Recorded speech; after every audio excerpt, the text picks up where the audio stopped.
Hey, you made it! You missed muscle jacks, but you're here now. All right, what are we going over today, Roger? Today we're going over, am I supposed to look at the camera? Or Whatever you want. You can look here, look at the camera every now and again. I don't think I have a good option either way. All right, so we're going over this idea of rehearsal.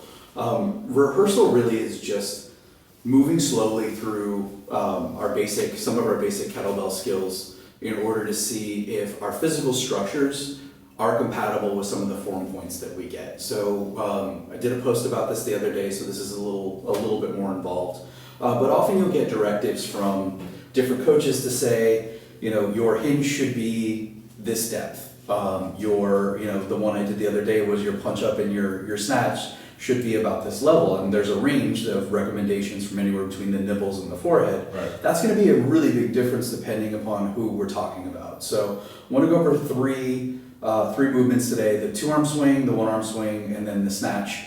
And we're going to just talk about some of the points. It's not going to be exhaustive, but the basic idea is let's move through these movements slowly and unloaded to see where my physical structure wants to go, some of the influences there, and then I can have some targets for when I speed things up. If when I speed things up, I'm getting a gross mismatch between my speed, then it probably means I'm not really ready for that weight. But I also, what this is really designed to avoid is people thinking that they are doing proper form when it's not even physically possible for them.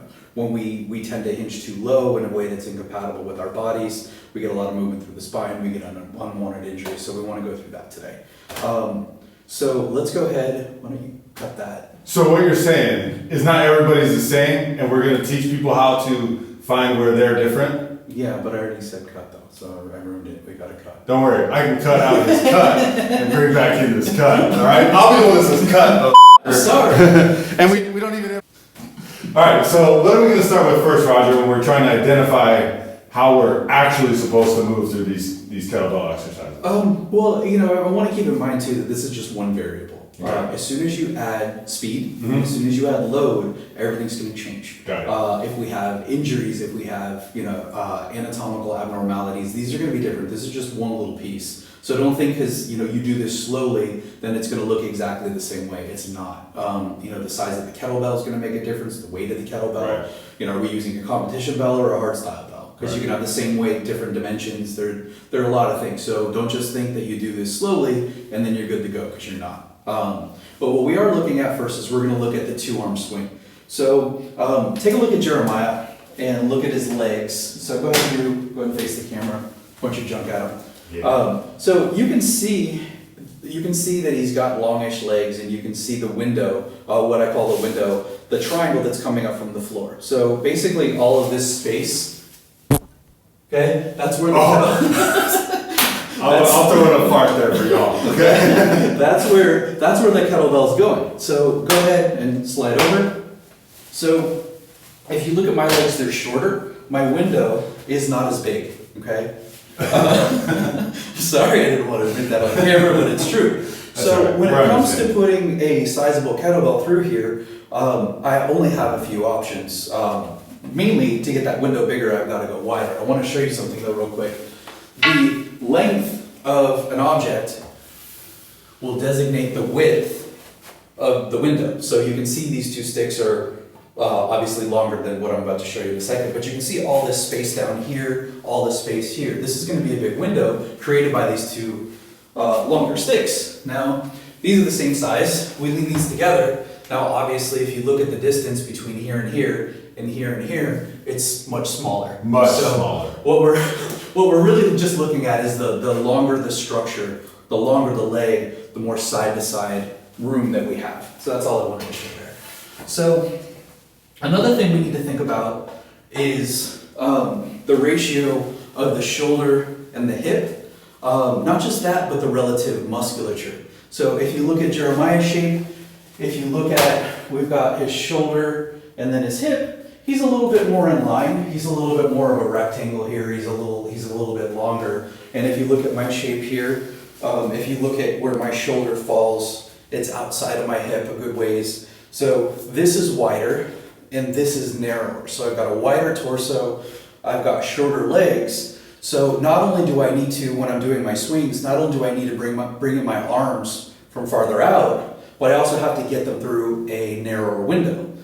Further, go ahead and face the camera and put your hands together.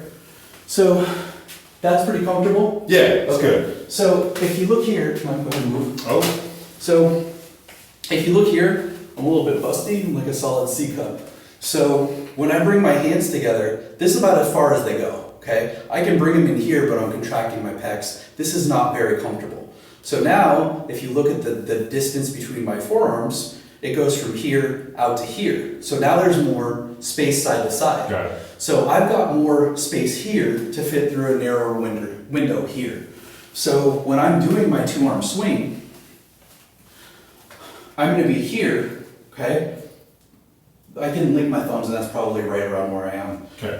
When I head back, already I'm finding that my hands and my wrists are contacting my thighs pretty early. So I've got to go a little bit wider here. But when I really reach back, maybe if I turn this way it's better. If I try to reach back through the window and get that kind of recommended hinge, I can feel I have to move through my back. My physical dimensions will not let me, in this position, reach back. I can shift back a little bit, but when I try to get that torso parallel to the ground thing, which is not the way we recommend hinging, but some people do, we just happen to not agree. But when I get this position, I have to go through my back if I'm gonna reach back.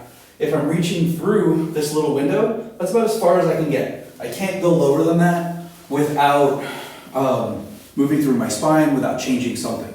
So when I get a heavier kettlebell, I know what my depth is already gonna be. So if I've got someone else telling me, which happens sometimes, you get another coach telling me to alter my form, they have good intentions, they think they're doing the right thing, but my body physically can't do that. Right. So if you've got a coach who's telling you to do something you know your body can't do, you're already a step ahead. So the idea of rehearsal is just see where your physical dimensions are. So let's go ahead and do it with you.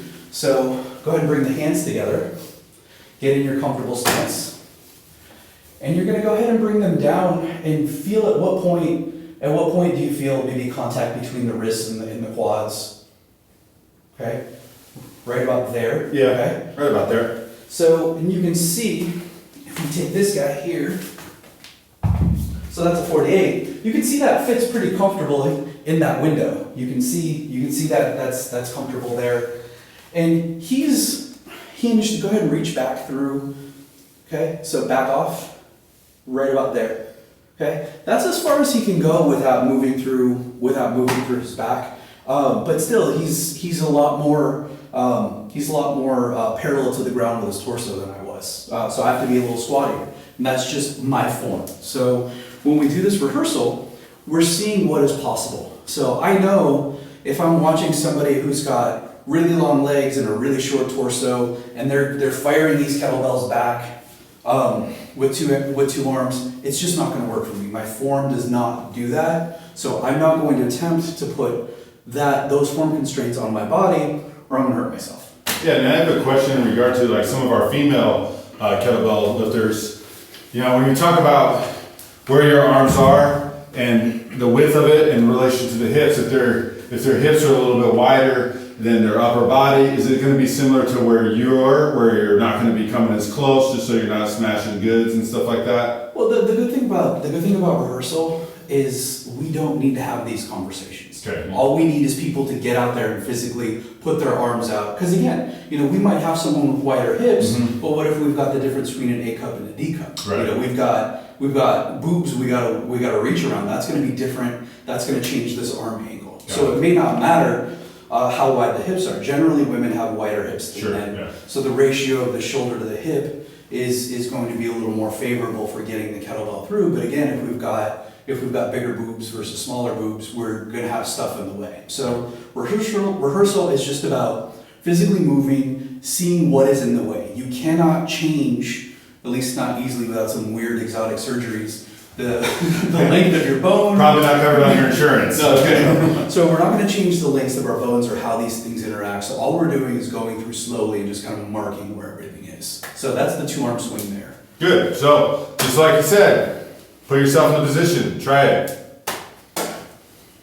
Well, so now that we've done the two-hand, Roger, will you take us through a little bit of the rehearsal needed in order to get into our one arm optimal swing? No. Okay. Change Roger, my mind. All right. So the big difference here with this unilateral pattern is, or I should say the big thing that I like to focus on is, so now you've got one arm. That arm's coming straight out from your shoulder. So now we need to figure out how do we get this, just focus on the end of the fist here, in through the window. Now the window width here is generally less of a big deal. You saw from the last segment how I couldn't get very far back with a two-arm swing, but now with a one-arm swing, I've got a lot more room to reach while I still keep my back flat. So that's less of an issue.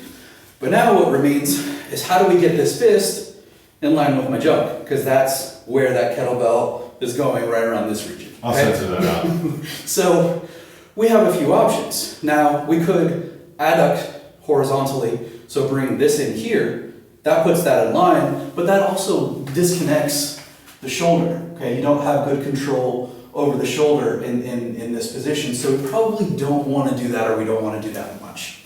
So that leaves us a few options.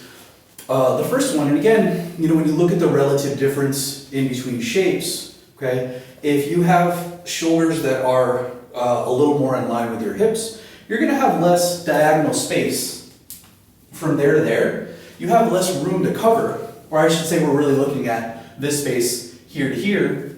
You've got less space to cover than somebody who has wider shoulder and narrower hips, okay?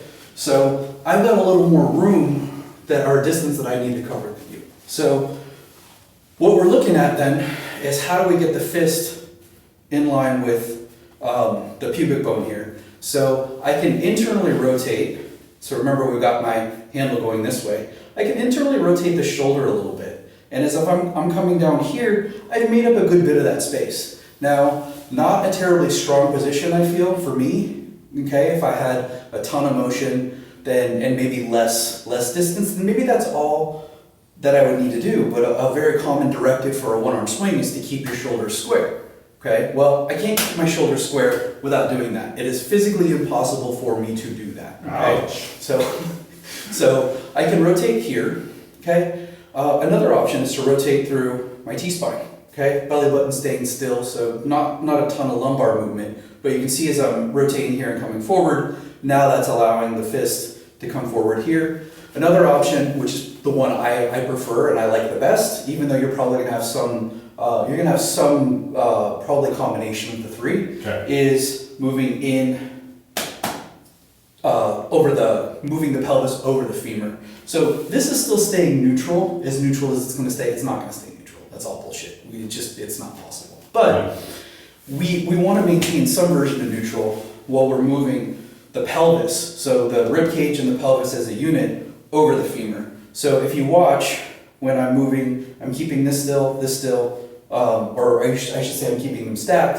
When I'm moving in here, now suddenly, when my hips are no longer completely lined up, suddenly I've got room to bring the bell in between the legs. So when I'm rehearsing, I want to see how square can I keep my shoulders. So if I'm looking at common form points, keep the torso square, I know I can't. The question is, what is the degree? Okay. So if I've got a good, like a logo t-shirt, something like this, that I can monitor while I'm doing my swings, then I'm going to be able to tell, am I over-rotating, am I under-rotating? So I can take a video, and let's say, let's do right arm, because if I use my left arm, it'll block the logo.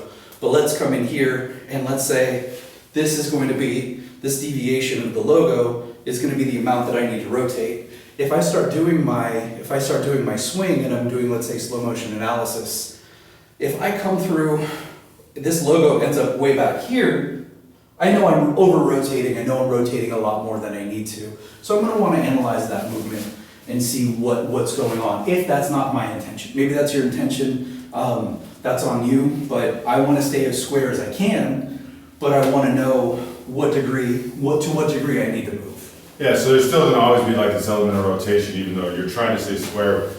And obviously, like you said, it's going to change dramatically when you speed it up into regular speed and using a kettlebell with significant weight. So maybe err on the side of a little bit lighter weight when you're in your first evaluations of your new position. For sure. I mean, again, the window,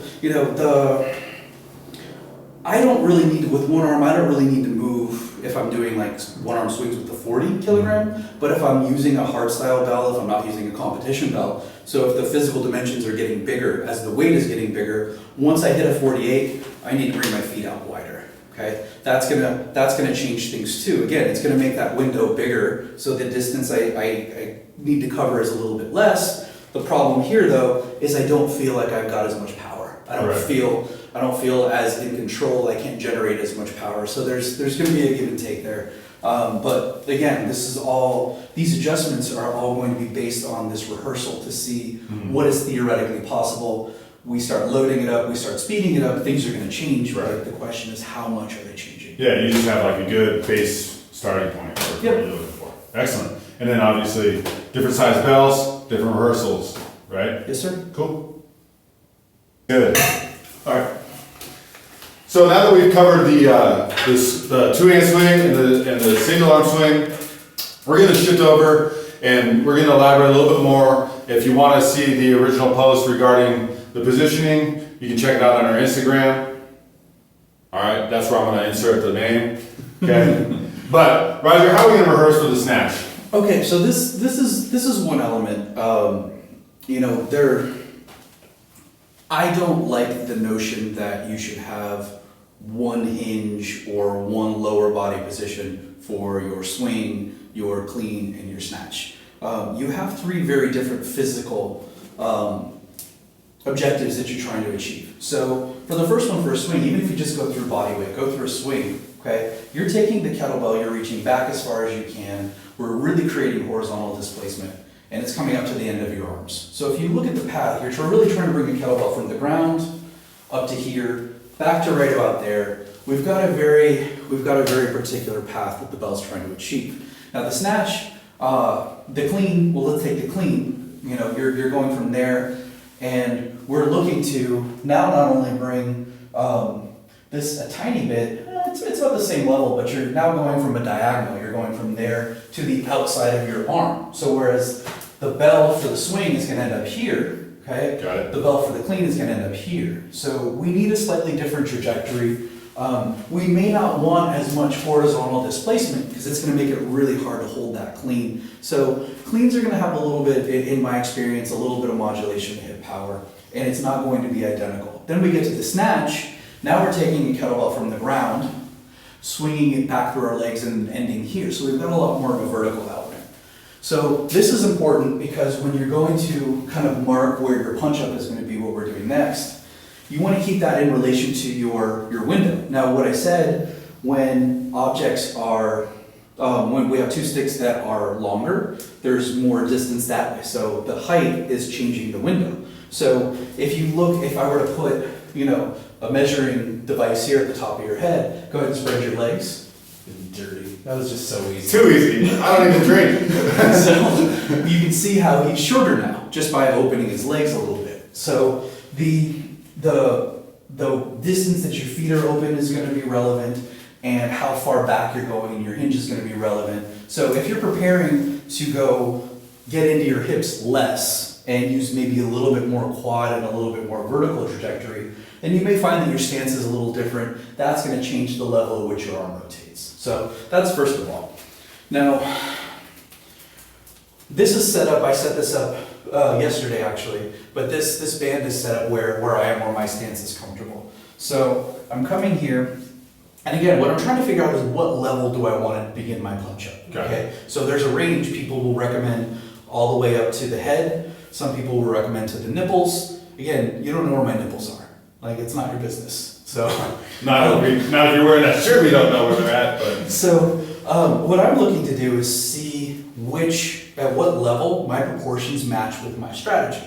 Now, my strategy, because I'm working and doing a hard style snatch, I want to keep my bell path as vertical as possible. Okay, those are my particular movement objectives. Maybe there are other ways to do it. Those aren't wrong, but this is what I'm trying to do. So I've got those objectives firmly in my head. So I'm going to come here. I'm not going to get too hingy, okay? Because that's not what my body does anyway. Slightly longer torso. I'm a little bit better at squatting. So I'm going to be here maybe, okay? I'm going to come up and let my hips finish extension, nice and long here. So at this point, I want to actually go for a low pull, okay? If I let my arm come out more, then maybe I would be able to have a high pull. Okay. But again, that's not compatible with my body, my style. Those are not my objectives. So I prefer a low pull. So as the bell's coming out, trying to go horizontal, I need to pull it back so some of that force can be directed up. Right. Okay? I don't want to pull too far back, so I'm not going to pull my arm way back to here. This would obviously give me a different measurement. That's just not, up a little bit. yeah, that's not going to be possible. If the goal of if my low pull is to pull the bell and to keep it and get it more vertical, if I do too much horizontal, I'm completely counteracting the horizontal, and then I've lost all of my thrust upward. So I don't want to do that. So I'm pulling back to a point where I think I can kind of keep my arm in contact with my body depending upon the weight. Now, again, speed, technically the velocity and the load are really going to change this. But let's say I can't theoretically do this. Now my axis, after I've generated power through the hips and the quads and all that, now the axis is my elbow. The bell is rotating up and around my elbow, and you can see this band is set roughly at the height of my fist. This is where I want to begin my punch. And now point to your nipples. See, we didn't even know where those were at. So now my nips are a little too low. Whoa. Okay. Turkey's done. And obviously my forehead would be too high. So this is what I want to do. Now you can say you can punch higher, and that's absolutely true. But for me, I find I have a lot better results by punching early, because I like to snatch heavy when I can. And I like to have the same form basically for most of my weights. So if I wait too long to punch up, I've still got some lift with the bell. That bell is still raising up. So I can theoretically punch here and probably be okay. Sure. But my bell path will be less vertical, okay? And it will be a little less efficient. Further, I run the risk of running out of thrust. So let's say the bell is only able to go this high, but I don't begin my punch until this high. Then what happens is that bell's already coming down as my wrist is coming up. So you're essentially working harder that way then? Yeah, I want it to be nice. I want it to be nice and seamless, not a lot of impact. So as the bell is accelerating, I'm accelerating with the bell. We're going to end at a nice comfortable position overhead. So now I've got my band here. So I've got my stance, I've rehearsed, I've got my level. Then what I can do is I can come back on the outside, and then I can go ahead and do my snatches. As I'm doing my snatches, and you can see the post if you want to see it in action, but as I'm doing my snatches now, I've got a good colorful target in my peripheral vision, okay? So I know that I want to begin my punch. If I'm seeing my hand way up here, I know that I'm too late, okay? And then when I review my video, ideally I'd have the camera set up right there so I get a good line. I can see at what point is my hand coming up. Now, again, it's not going to come straight up that way. I just want to know at what point does it look like I'm going up to meet the bell, and that's what this bit of rehearsal is doing for me. Now, let's say, someone like me who I don't have a squat rack in my home gym, would just using the video, doing our rehearsal, and then filming it, and then using the video be a good, tool to kind of see where it's at, or what can we do? If you don't have a squat rack, you can't do this, Okay. and you can't swing kettlebells. That's fair. So you just got to rotate it. I would recommend. What if I just get a squat rack?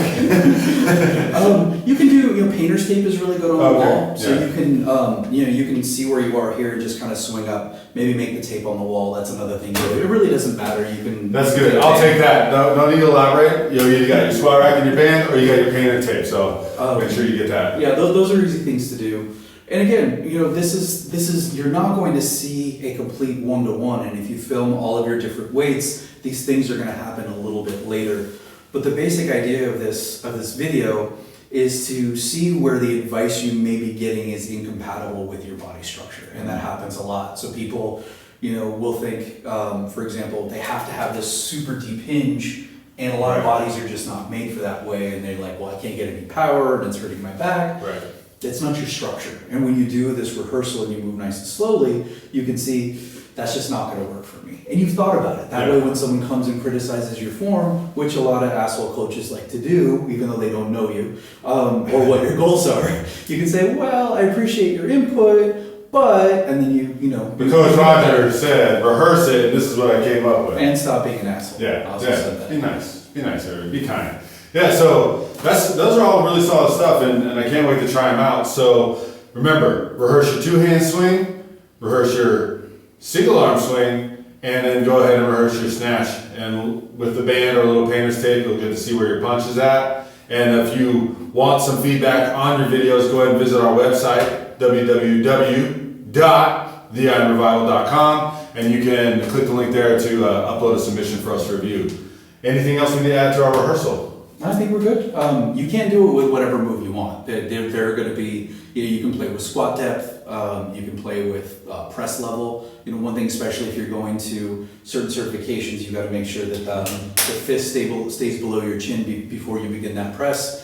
If you don't know where that is, if you haven't rehearsed, then you're probably going to be out of luck. Or if you happen to have forearms that are this long, you can go into that certification and say, I know this is one of my requirements, but I can't do that without doing this. They'll probably give you a pass. Yeah. So rehearse everything. Yeah. Know your body. Rehearse your shit. All right? Clothing optional. Clothing optional. But preferably when you send the videos for us to check out, maybe wear clothing. Nothing. Okay, nothing. All right. Well, we'll divvy them all up evenly and we'll go from there. Anyways, thanks for checking us out. Tune in for our next video and stay strong.